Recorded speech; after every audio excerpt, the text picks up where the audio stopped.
We drink it before bed, gorge on it at Easter, and gift it on Valentine's Day. But there's more to chocolate than you might realize, because it was chocolate that fueled the Aztecs, expanded the Spanish Empire, powered the Allies in World War II, invented the microwave oven, and it just might save the rainforest. Everything you never knew about chocolate here on How Stuff Works. Chocolate. Whether in bars, ice cream, cookies or cakes, it ranks among the world's favourite flavours. But few of us know the unique origins of this popular treat. And in fact, the story of chocolate spans more than 6,000 years and circles the entire globe. The tasty tale begins deep in the jungles of the Amazon, where you can find a strange-looking tree with an even stranger-looking fruit. Cacao. A fruit so potent, it has secretly taken over our planet. This is a beautiful pod. Has a shell around it, the pod, Gorgeous. and as well as chocolate inside. The roots of pleasure.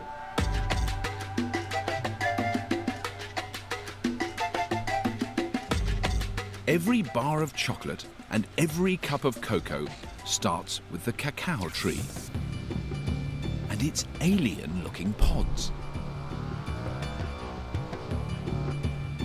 The cacao fruit is very unusual. It grows straight from the bark of the tree. It can have a very smooth skin and it can have a very rough, warty, dimpled skin.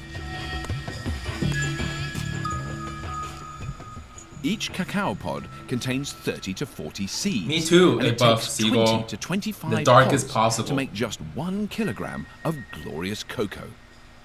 But these people aren't planning on making any sweet treats. They're going old school, back to the original use for chocolate. Before it was baked into cakes and puddings, chocolate was a key ingredient in ancient Mesoamerican religion and culture as alcohol. It's a deeply religious experience Here in Belize, it still is. to ingest the cacao. It's something that I love to consume myself. It's something that I can make right off the trees that we can produce. This clear chocolate wine was not only the first use of this incredible plant, it could even be the reason this miracle crop exists today. To find out why, we go back to 4000 BC. Please do. It all started in the southwest Amazon basin, when ancient Mesoamericans came across a small isolated cluster of cacao trees deep in the rainforest. The fruit proved too bitter to eat, but they discovered they could ferment it into alcohol. Archaeologists have even discovered ancient pottery shards with traces of theobromine and caffeine, the chemical signatures of cocoa. I would have made that discovery. They loved that you it. can They couldn't ferment get it. enough of it. They would drink it out of these small little ampules of ceramic that were basically the six-packs of the day. But to these ancient Mesoamericans, cacao wine was much more than a cocktail. It became central to their whole culture. They even had gods of chocolate. Chocolate was a key part of their religious belief system. In addition to this kind of spiritual component, chocolate also had a medicinal component. It could be prescribed for any number of ailments. It makes you spiritual, it These heals ancient you, it rituals gives are you still pleasure. alive today. Fucking yes. It serves an important role in my tradition, my culture, how it has been done thousands of years ago. To make chocolate wine, you start with the white pulp that surrounds the cocoa bean. You put it in a bowl with water and then just walk away. One of the great things about cacao is that it ferments all by itself, and just let it sit in the sun for a couple of days and Right. you've got cacao wine. During fermentation, the natural sugars in the chocolate convert into alcohol. And the longer the wait, the stronger the brew, though it's usually less potent than grape wine. If you look inside, there is white stuff bubbling that shows you that that fermentation, turning it into wine, is highly activated. The mixture is then filtered to produce a sweet, intoxicating beverage. The ancient Mesoamericans liked it so much, they spread the cultivation of cacao all over the New World, ensuring the tree's survival to this day. So if it wasn't Thank for you. this jungle juice, chocolate as we know it might not exist.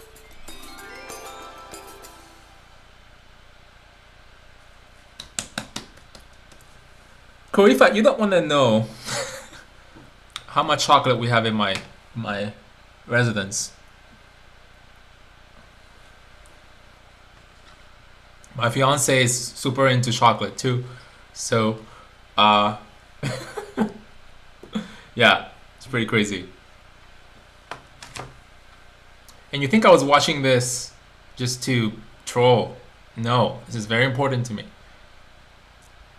Every human being, especially programmers who are always stuck in their head, should have something orthogonal to their work that gives them pleasure, simply because it gives them pleasure. Like you don't have to think about the why, it just does. And it's a really good crutch whenever I feel in a bad mood.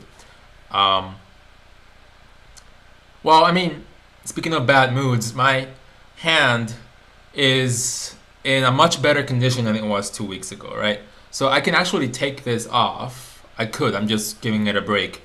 When I take a break, I put it back on.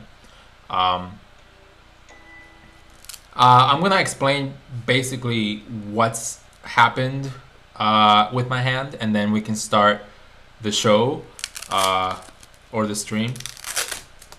But basically, I got what's called de Quervain's tenosynovitis, and it means that you damaged your tendons around the base of your thumb, right? And I use a laptop all the time. Like, I don't have a desktop since I moved from Florida to Seattle. I work at cafes 50% of the time. I work from home 50% of the time. I travel to San Francisco and other states at least 4 times a year. So 4 to 5 times a year. So it's just a lot of traveling, and so a laptop's better. Until I found out that if you're not using a mouse and you have a trackpad on your laptop that's not even centered properly, and you're always like typing and then doing this movement, right? Almost as if you were like a typewriter from the 70s or 60s, and you don't exercise your hands at all, then that repetitive motion starts to damage your tendons, or they get inflamed, or they get badly constricted. And it's been building up for a very long time, and I would always shrug it off. Like, I would be like, oh yeah, I'm just tired, I'm gonna rest my hand for 5 minutes and then I'll go back to programming. That kind of thing was a bad idea. So I should have, the suggestions that I have gotten, from the doctor or from my coworkers has been, you need an external mouse, right? Like, you need, actually, where is my mouse right now? Oh my god, I'm giving advice and I don't even have my mouse out. Like, what the heck is going on, people? Okay, so here it is. It's a wireless mouse, something that's not a badly centered trackpad, and you use that as much as you can. And then you also buy what's called a wrist roller, and that lets you exercise your hand and your wrists in a way that will strengthen those muscles so that you can prevent irritation and you can prevent damaging those very important tendons. So I have never felt so much pain in my life. That was, and it's not an exaggeration, that was awful. Absolutely awful. And I'm glad that it's only taken 2 weeks to the point where I can actually move the thumb and it feels okay. I gotta be careful, but I can actually move it. 2 weeks ago, I could not move it. And if I did move it, it was a literal knife being shoved into or cutting my arteries, like something like that. It was that painful. So my suggestion to programmers is, well, first, find something that you like that gives you pleasure and takes you away from the computer. And 2, exercise your hands by buying a wrist roller, getting a memory foam pad, getting a proper external mouse if you're using a laptop all the time, and take a break every hour. Very basic advice, but it really matters. Now that I'm 27 years old, I never thought I would have this kind of pain. I have never felt it before. I've never felt that pain before. So please be careful. If you're a programmer, you have to be careful if you want to last into your 40s or your 50s programming, right? Or even more, who knows? So, yeah. Yeah, Garrett Polk, our size are no joke. Oh wow, you have a permanently jacked up index finger from using a bad eraser mouse. Ooh, I feel you. I feel you.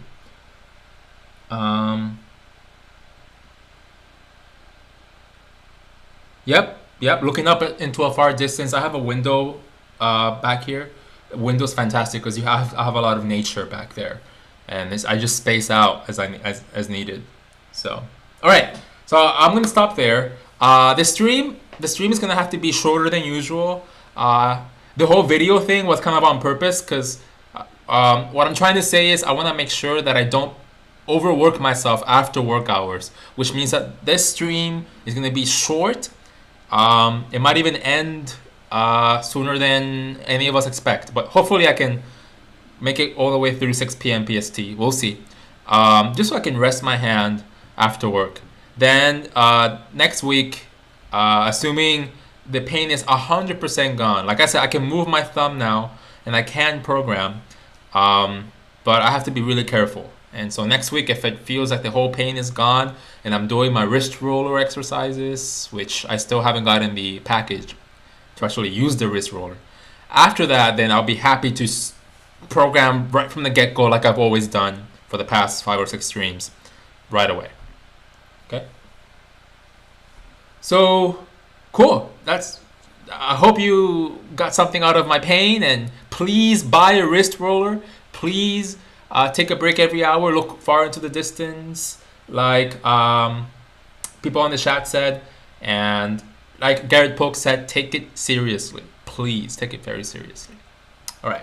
Something you'll notice, now we're starting officially. Jai Wednesday, here we go. You'll notice that I'm on Linux, right? So this is the first time that people outside the company are going to be seeing, hopefully, if nothing's broken, the compiler, the Jai language, outside of Windows, right? So something that many people probably don't know is that the company, the compiler team and John have been arduously working on getting the compiler to always be cross-platform 100% of the time, from the very beginning, or as early as it was possible to do so, right? I think John did a demo once of his game working on Linux, right? So after that, the compiler team has been tasked, especially my coworker Josh, but me as well, making sure that the compiler is always working cross-platform, right? So one of the things that we've done, here we go. You can go into, let's go into the Jai folder. I'm going to show you something I've been working on. Josh has helped me too, but I've been taking it to the next level.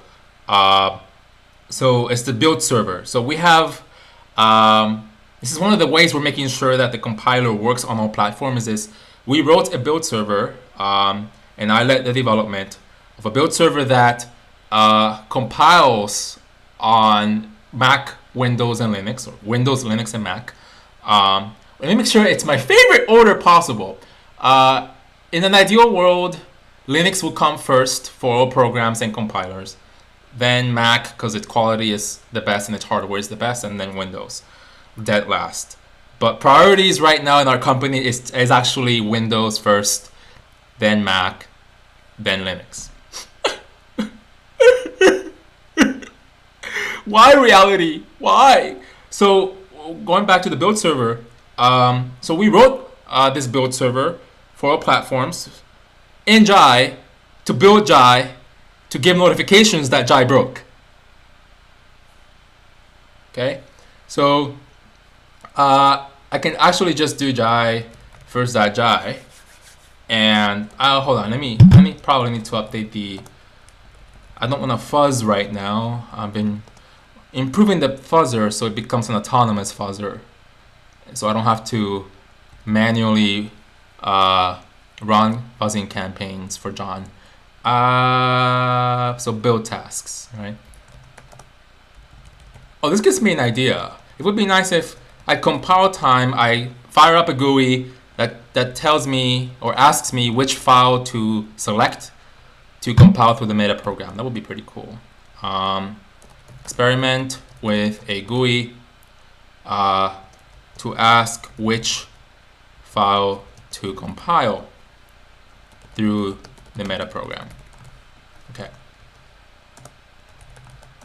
So hope I saved that. Did I save that? I'm sorry. Okay, this would be repetition. Okay, let's try again. Okay, perfect. So see, there you go. It's updating the Jai compiler. It didn't find an update, so it doesn't update. Soon enough, it's gonna try and update Sokoban, the Sokoban game.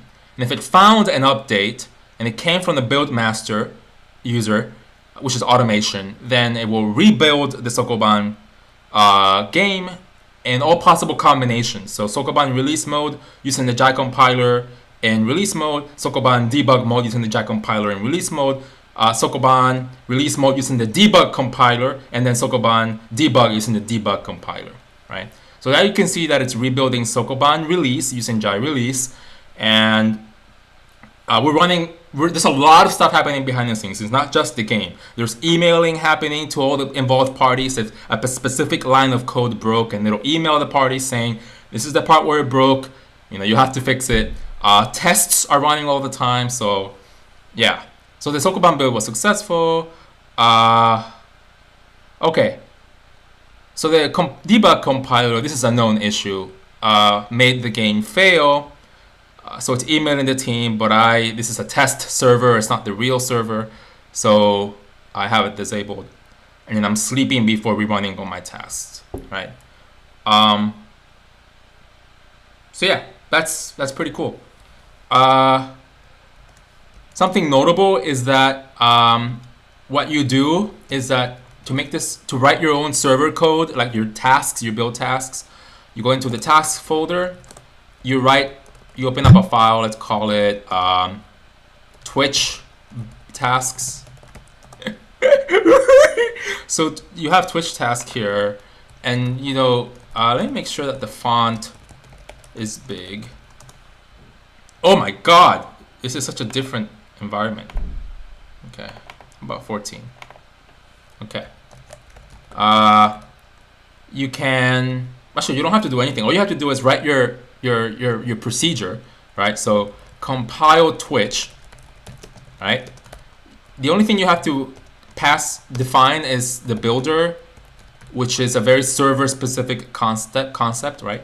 And it returns nothing, right? And now you can write any Jai code you want in here, anything. You can fire it off threads. You can create 100 child processes and make them zombies because you never reaped them. You can also compile long boolean.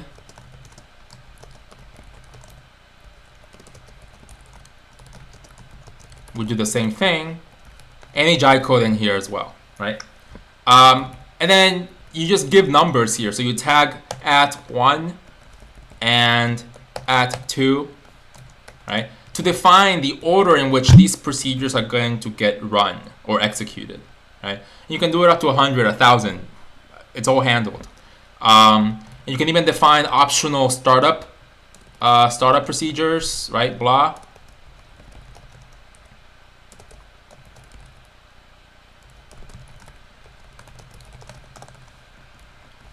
And then shutdown.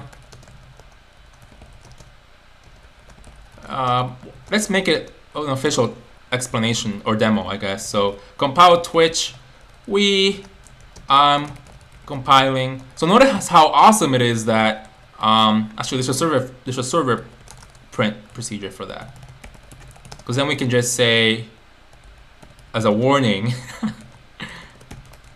the kind of log is going to be warning. And then if I'm gonna compile on Boolean, then I'm gonna say error can't compile a Twitch user, right? Error. And there you go. And so starting up. Yeah, so the void, the return type of void is optional, right? So I can just get rid of that. I would say it's my NASA instinct to be as explicit as possible about what's being returned, always, all the time. So, all the time, starting down. Yeah, you don't want NASA code to not tell you its return type if you're defining a function. Okay. So there you go. That's all the user has to do, right? Optional, startup and shutdown procedures, optional. Goodness gracious. Optional. I'm being slow programming too, remember, because of the hand. And then it will execute these every X seconds or every X minutes or every X days. Who cares, right? All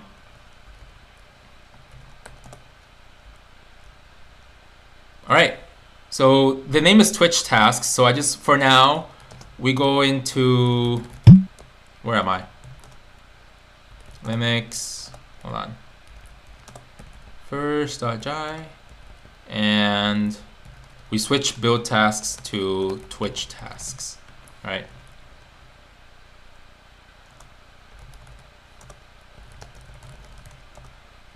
Whoops, I'm not in the right place. Okay. Did I not save it? ls tasks. Oh, okay, so move Twitch tasks to tasks, Linux, Twitch tasks. Try again. Okay. Oh, whoa! Hey! So this, interesting. That's very interesting. This is a recent, this was like a parsing error from, what is it coming from? This is actually good. First of all, because I've done this test many times over outside of Linux, and it works perfectly on Windows. It works perfectly on Mac. Linux is where we get the most errors all the time. At least like x64 crashes and LLVM backend bugs. So, all right. Well, at least you saw how the server works. Maybe you want to see it compile, so you believe that.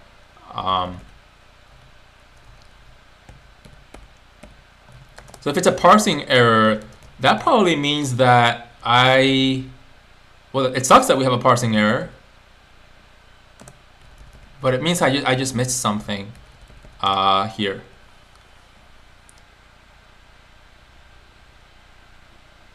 Okay, so maybe I was a little harsh on Linux, and it's actually a recent compiler problem. There's been a lot of changes to the compiler recently, and we have this, I know this error already, like we have it reported on the compiler bug list, so it's being worked on.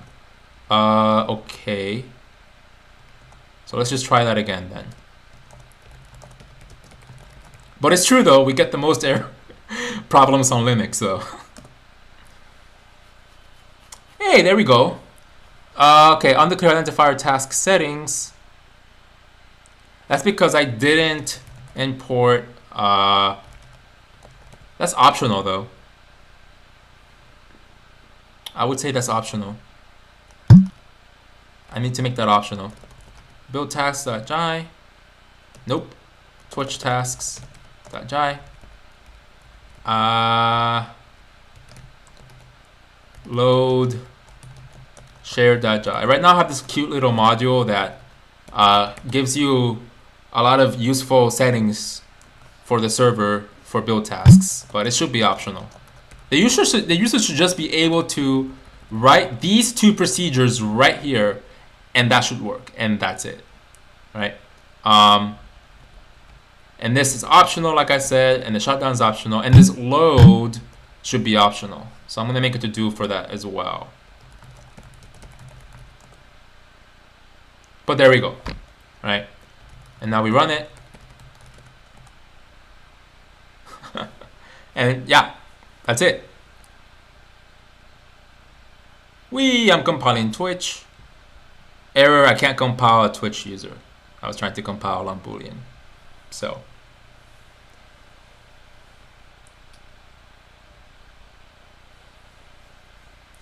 Gary Johansson, I forget, can you have an array of any in Jai? Yes, absolutely. I think my test suite has an array of 2,000 elements of any type. Of any type. Any. Yeah. All right. So let's go to Blobman. Let me show you that Linux on Jai works just fine, right? For games. So let's see. Okay. Actually, let's do it in debug mode, I guess. As always.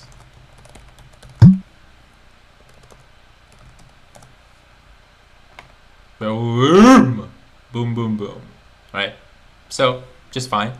And what I want to start now that you know that the compiler works on all platforms. I showed you the build server that is deployed on our Mac build machines, our Windows build machines, our Linux build machine. It's deployed in order to monitor the compiler and tell us, like Josh and myself, who are the build maintainers, hey, John added this new commit that requires Linux support or Mac support, and then we add in the missing whatever, right? So 100% of the time we make Jai work on all three platforms, and as you can see, you can make games and everything at this point. Sokoban works 100% on Linux. So, and boy, yeah, we're trying. I diss on Linux, but the company really wants Linux to succeed. All right, it's just, yeah. Okay. So what I want to show you is that audio is a thing, and Josh's Snake game has some audio. My game doesn't have any audio, right? But it's a bug too. Yeah, I have a text file open here. I'm gonna write a bug report for a few texts. That's also a known error, but I don't like it when we have known errors show up on stream. We really should be fixing those faster. And then, what was the other error? Parser error with a missing string literal quote. It's very recent too.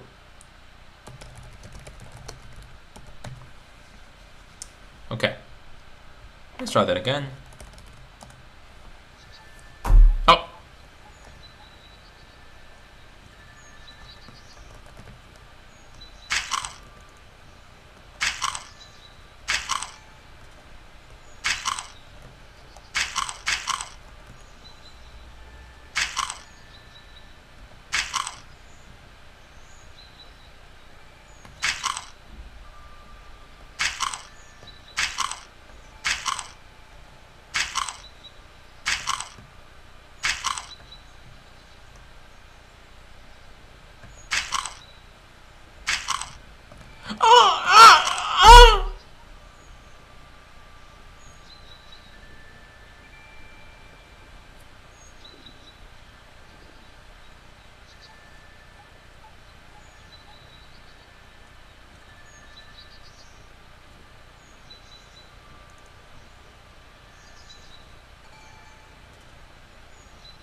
Organic anywhere. Abner, are you okay? Huh. I'm a very weird person. I've never seen myself as weird, but ever since I went online, and I try to be Abner, people say I'm weird, so yeah.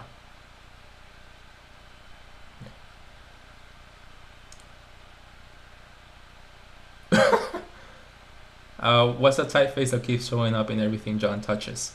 I think that's Carmina, right? Let me see. Data. I'm not sure the fonts are there. Yeah. Here we go.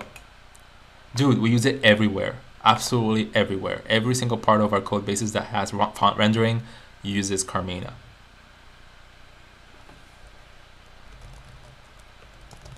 Okay. Another thing I want to show you is that you can actually you can interface with the operating system, right? Which is something that you would expect if you're programming on Linux using Jai. You want to interface with the operating system. Maybe as little as you possibly can, but you should. And again, I'm not dissing Linux. In general, the more self-contained the process that you invoke is, the better, right? Like if it's all in your own virtual address space and you don't reach out to kernel traps and you don't reach out to even freaking VDSO, right? Then you're good. But you can interface with the operating system. So let's go into experiments folder, and let's just you can get the number of processors, for example, which is a very common thing. You want to know, like for the fuzzer that I've been writing, I want to know how many cores a CPU has, because then I will dynamically decide how much to parallelize the fuzzer, right? So I'm going to be able to bind different fuzzer instances up to 7 cores out of 8 cores, and then I'll be able to get more intelligent input corpus out of that, because you can just decide what to skip based on another fuzzer's results. So anyway, we do interfacing with the operating system, getting the number of cores on your CPU, right? So CPU count.jai, for example, and we'll make it, I think 13 or 14 was okay, right? So all you have to do is you import POSIX, which it will also work on Mac. Both Mac and Linux are as POSIX compliant as they can get away with. Although I have stories about that, about how they can't even be 100% conforming to a very basic OS layer, but I digress. Okay, so we can do that, right? And then we can literally get that file pointer that you're used to, or file stream that you're used to in C, and you can do like a buffer, v8s. It's gonna be a string, right? A C string, basically. That's what a C string is. It's just an array of characters, and then a count. So I'm writing a program that'll give you the number of logical cores on your machine, right? Not necessarily actual physical cores. I don't know. And then we can just call the very Linux function popen, right? Well, POSIX. popen, and what's it? mproc? Yeah. Let me just double check. Okay. mproc. So we're piping the output of mproc to a file stream, or redirecting it, and then we want to check that it actually is a memory address. So if it's no, then we say, hey man, -1. Don't know how many. If you get a -1 on a CPU core count function, just say that you have 1 core, because you can't have 0 cores, right? And then we say, hey, here's a result. It's going to be reading into that command's output. So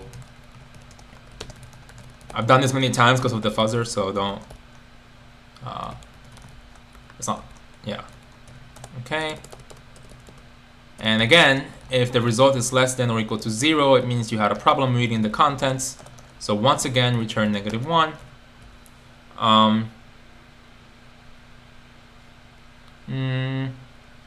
Yeah. So we read the contents into the buffer, and now we close the command so you don't leak memory, and we convert the buffer's data, which is again an array of characters, into an actual number, and then we return that number here. Right. And then we make a main function, right? Returns void.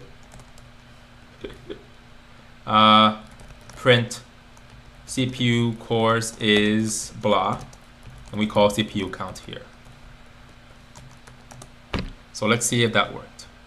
I have a lot of terminals open. Hold on, I can close that one. Tekla Jai experiments.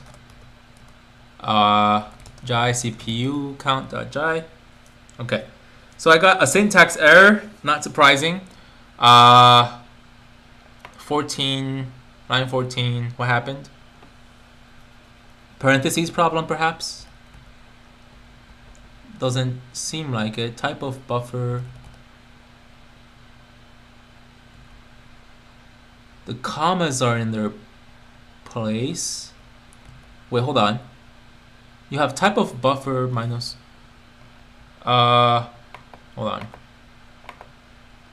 What's the syntax error again? Really?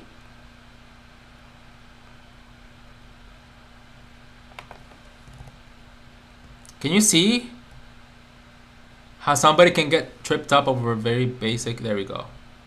Okay, hold on. But then that doesn't. Okay, so size of is taken care of there. Type of is getting taken care of there. It still seems wrong. Oops. Wrong terminal.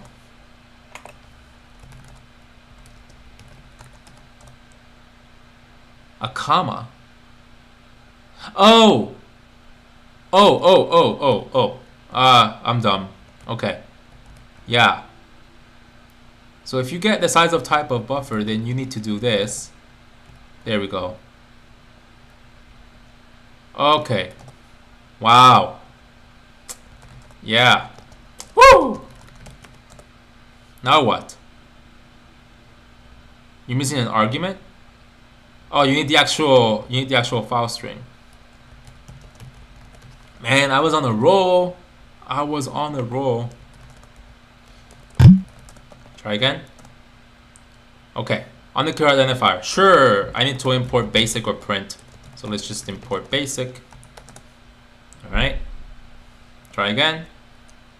To integer is not available. Where do I get to integer? I don't remember which module.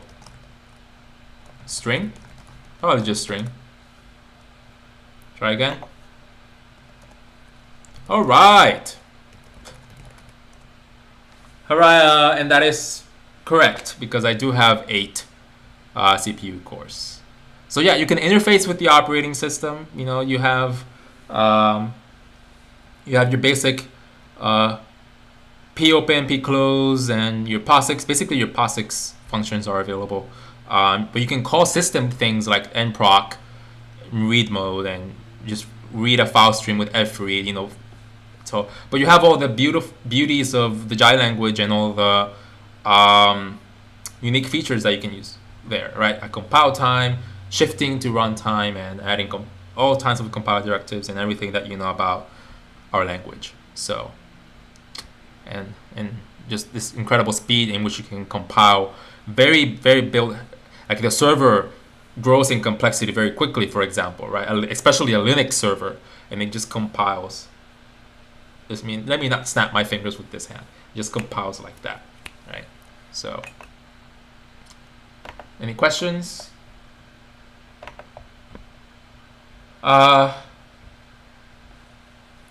What What is the coolest thing that you've seen programmed in Jai that you didn't write? Sokoban. Sokoban.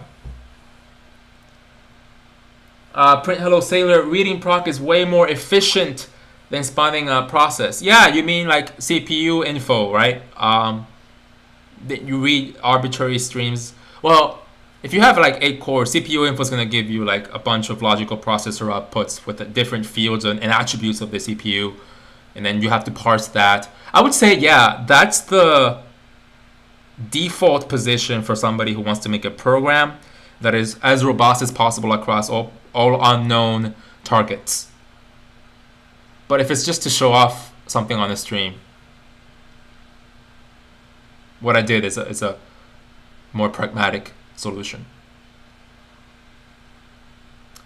Mankia, have you used the relative pointer feature for anything useful yet?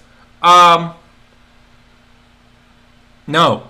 I have used it for the test suite, and it's pretty cool to see it unfold as you write the code. It's like, oh yeah, makes perfect sense. Like, why didn't other languages have this? But I still haven't used it properly. I think it starts to become useful in games like Sokoban, and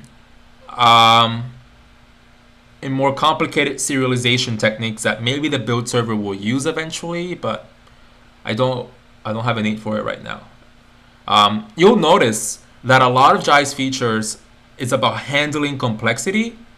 So one of the first tenets of handling complexity is to be able to iterate on your program as fast as humanly possible. That's why Jai's first tenet is to just be blazing fast. And well, one of its many tenets. One of its first tenets is to be blazing fast, so you can iterate on things very quickly. And another thing is for managing complexity, you want to be able to talk about the code that you're writing in the same language of the code, right? Which is metaprogramming, and then being able to execute your code in different timelines is also very important. So.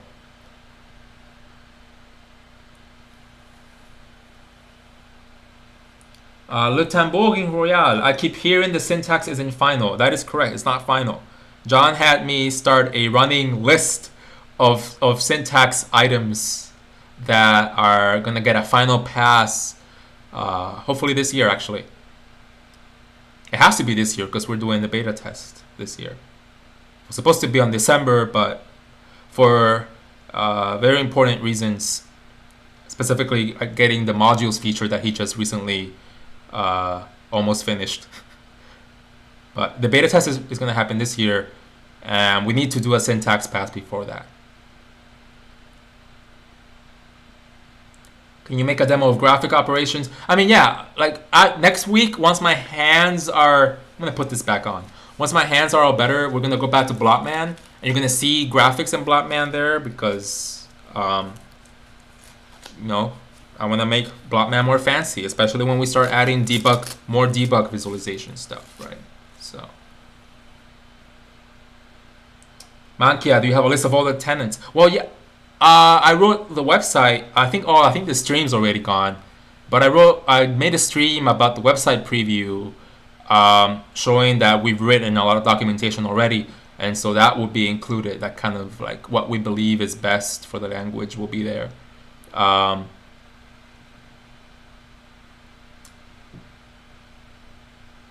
You don't have to tell us anything, but have you seen John's new multi-threading magic bullet feature?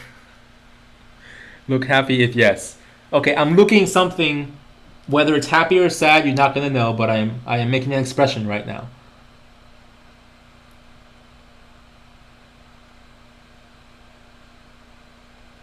Le Tambourine in Royale, how much do I need to pay you to leak the compiler? Well, here's the thing.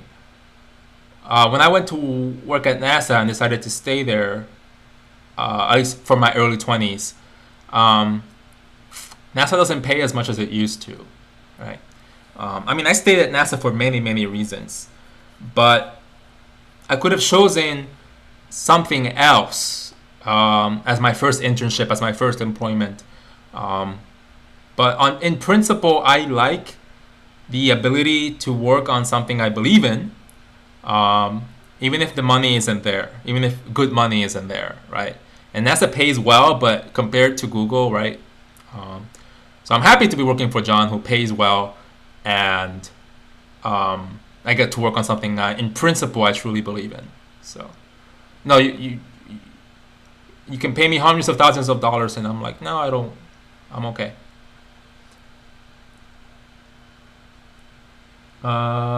Any other questions? Does Jai have multi-line strings?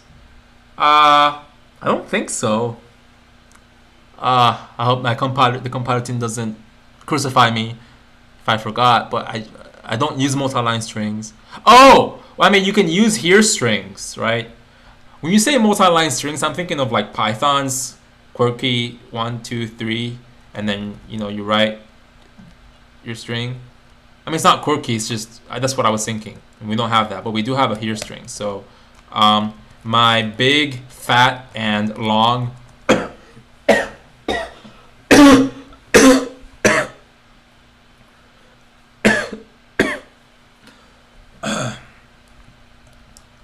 string. Right.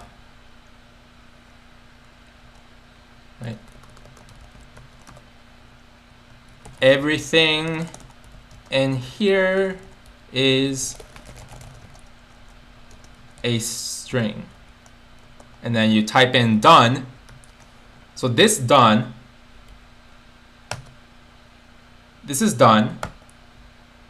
And then it's matching the done from this compiler directive, which means that anything in between it is a legal string. Absolutely anything goes, right?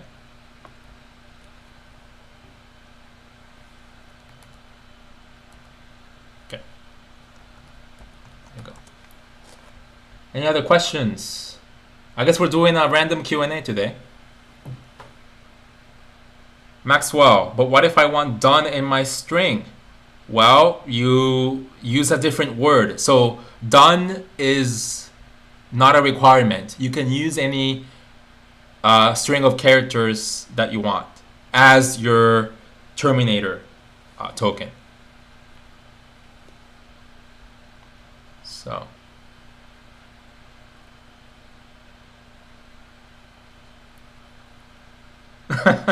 Yeah, you use not done. Let me see if I missed some other questions. Okay.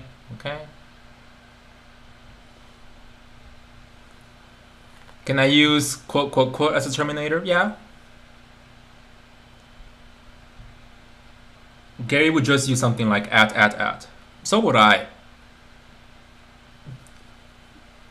Just think of the one thing you wouldn't write in a long string, ever, and use that as your terminator.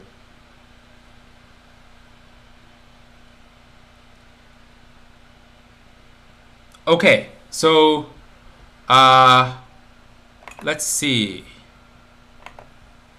This stream was showing you that the compiler works on Linux, and I hope we've shown you that. So I'm going to take questions for the last 5 minutes, and then, like I said, next stream, back to programming, back to Blotman, back to games, back to examples, back to programs. So I won't be able to answer every questions, by the way. It depends on whether I should or I shouldn't, or if I'm too tired to go into super details. But can you use the metaprogramming feature to modify elements of the syntax?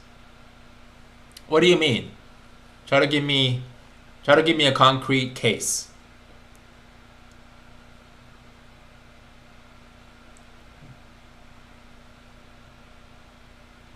What's Wandbox? What is that? Feel better hand-wise. Thank you. Yeah. It really sucks to have this thumb like in prison, right? But it's way better.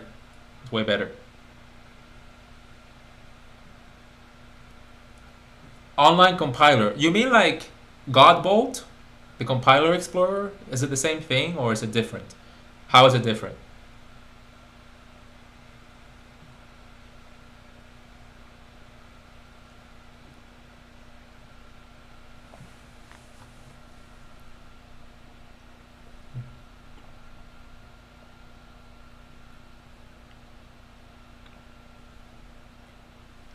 So I had a meeting with the compiler team sometime last year, and I think Ignacio mentioned whether we should have Godbolt, whether we should have like a Godbolt thing for the website that I was making. And John said no, at least for the time being, because because first of all, the syntax is not final just yet. By the way, a lot of things are already nailed down, right? So we've written a lot of things in Jai at this point in all three platforms. So the syntax I don't think is going to change that drastically, but it's still going to change, and you just don't want people relying on that just yet. I would say that's the biggest reason. The biggest reason why we're not going to put out a Godbolt thing like right now, it would be awesome if people could just like try Jai now, but we're going to wait until the syntax pass is done and we start the closed beta test again as fast as possible. One of the reasons that I wrote the build server, one of the reasons that I wrote the compiler fuzzer server system that I have is because we want to have everything fixed and suss out all the possible bugs that we can find before we give them out to the beta tester. So we're really trying to accelerate the process of releasing. But you know John, and you know how much he cares about quality. So if it takes as long as the witness took, so be it.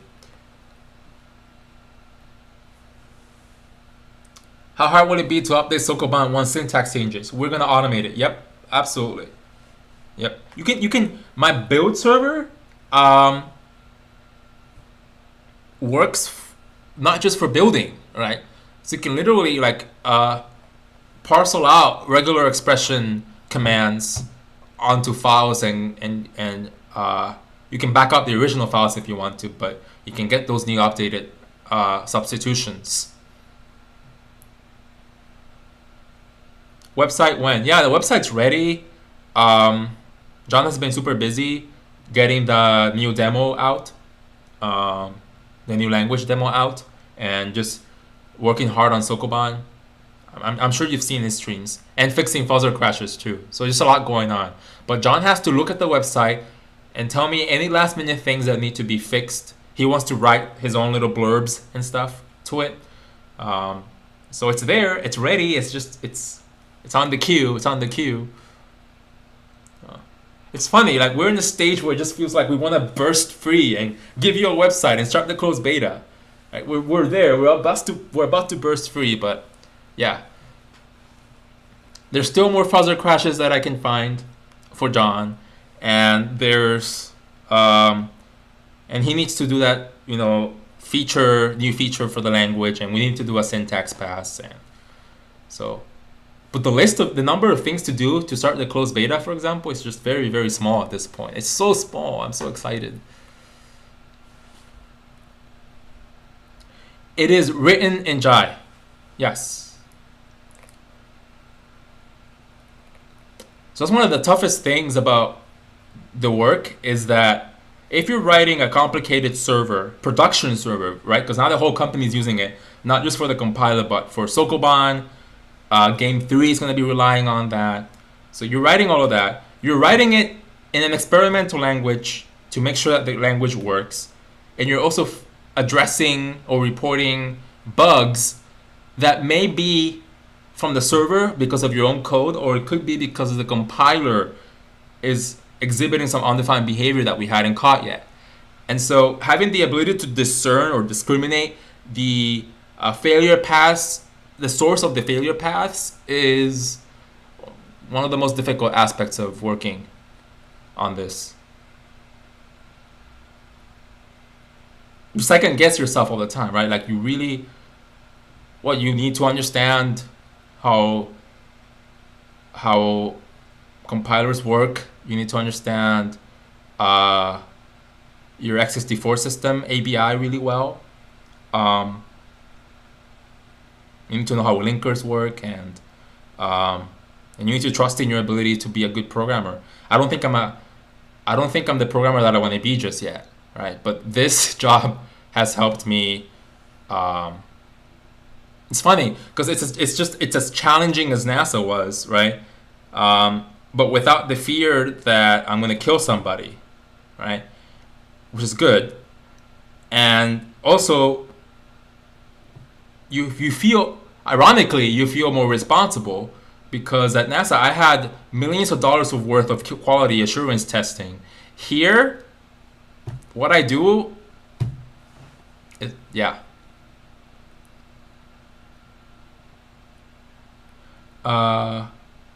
If the closed beta is scheduled for around December, how long do you think it will take before it's public? Well, first of all, let me say, Le Tambour Royal, that I like how you are assuming it's gonna, if we're gonna release it this year, it's gonna be way in December, because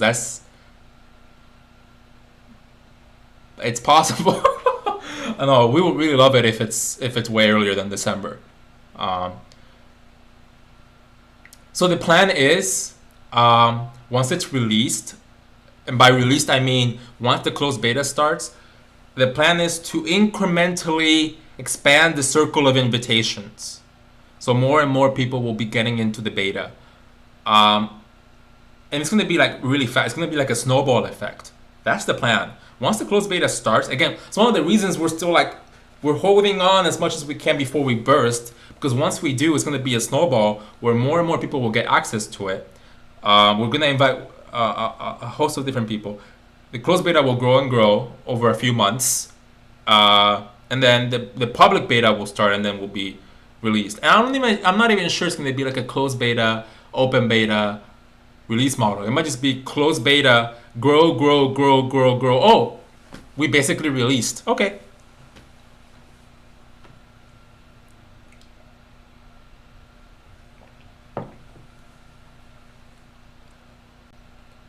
You said it was around December. No. I'm saying that it would be characteristic of Tekla to take as long as possible to release a product, a quality product, right? So if we're saying we're gonna release this year, I wouldn't be surprised if it happens in December. But I wanna make sure it happens before that, and the compiler team wanna make sure. And obviously, John, first and foremost, is the decider of everything here, right? So I know he wants to release as fast as possible, but we can't compromise quality.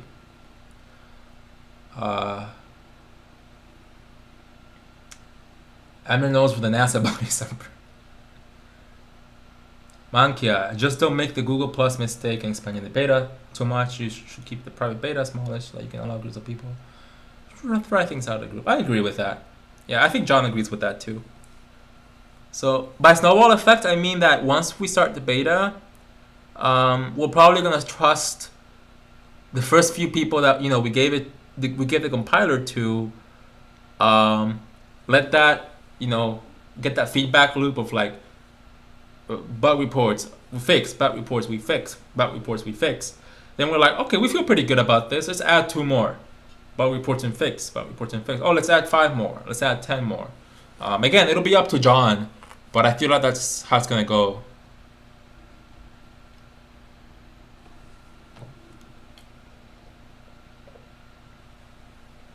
Okay, guys. I hope you liked this little demo of Linux and Jai. And I hope that next week we can get back to programming our games and our examples right away. Assuming my hand's all better. I think it will be. I feel really good about the hand. It's been healing properly, so I appreciate it. Thank you very much. See you next Wednesday.